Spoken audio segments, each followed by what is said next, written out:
Alors, Monseigneur de Berger, on est toujours dans comment Paul intervient face à ces communautés, et vous dites souvent que l'important, c'est qu'il travaille de ses mains.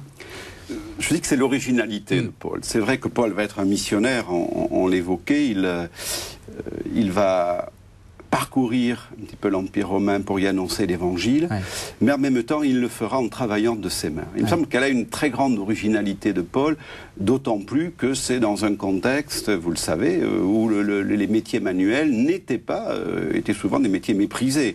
Et là, nous avons plusieurs textes qui l'évoquent. Je pense notamment aux Actes des Apôtres. C'est Luc qui dit ceci: en quittant Athènes, Paul se rendit ensuite à Corinthe. Il rencontra là un juif nommé Aquilas, originaire du Pont, qui venait d'arriver avec sa femme Priscille.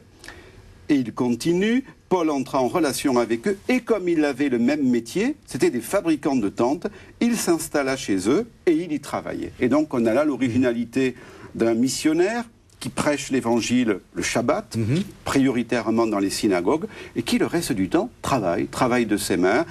En l'occurrence, on le voit ici, c'est à Corinthe, et c'est avec Priscille et Aquila. Alors, fabricant de tentes, ça fait quoi? Il fait vraiment des tentes? Honnêtement, on ne sait pas trop. Oui. Voilà, on emploie le mot de tisserand, mais il faut savoir qu'à l'époque, dans le monde juif, le métier de tisserand n'était pas un métier nécessairement très prisé. Alors, est-ce que c'était vraiment des tentes? Dans tous les cas, c'était sûrement un métier qui avait à faire avec des toiles. Ça peut être des toiles de tente, mais ça peut être aussi des vêtements.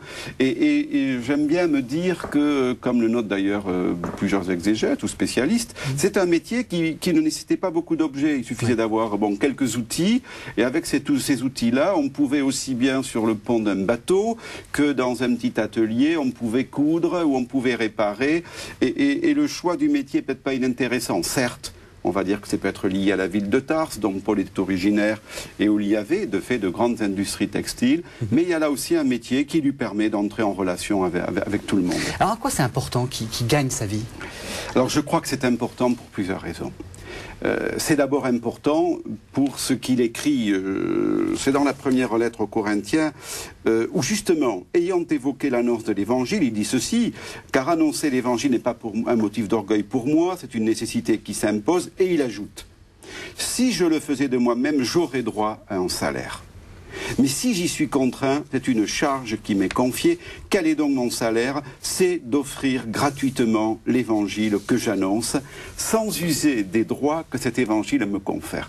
On voit bien que derrière ce souci de travailler, il y a sûrement le souci d'être plus près des réalités quotidiennes.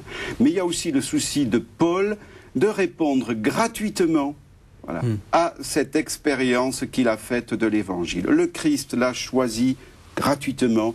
Il veut répondre à cet appel gratuitement. Et il n'a pas d'autre salaire dans l'annonce de l'Évangile qui est la sienne que justement celle de répondre gratuitement à l'appel qui lui a été adressé.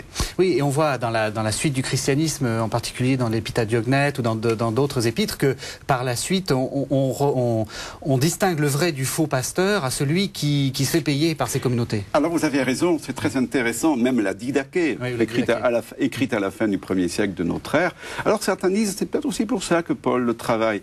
La Didaché indique que lorsqu'un missionnaire reste plus de 3 jours dans une communauté, c'est que c'est pas un bon missionnaire. Alors, est-ce qu'il y avait aussi derrière ça le souci de Paul n'étant pas à la charge des communautés, alors qu'il dit lui-même, après tout, tout missionnaire mérite son salaire.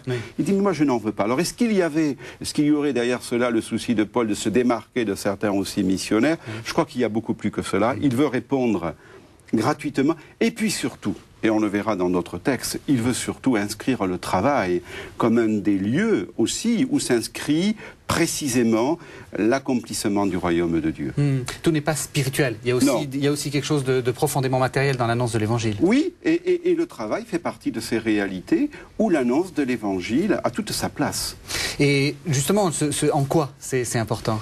C'est important parce qu'en travaillant, on contribue justement à la création de ce monde qui est en train de se faire, et donc à l'accomplissement du salut.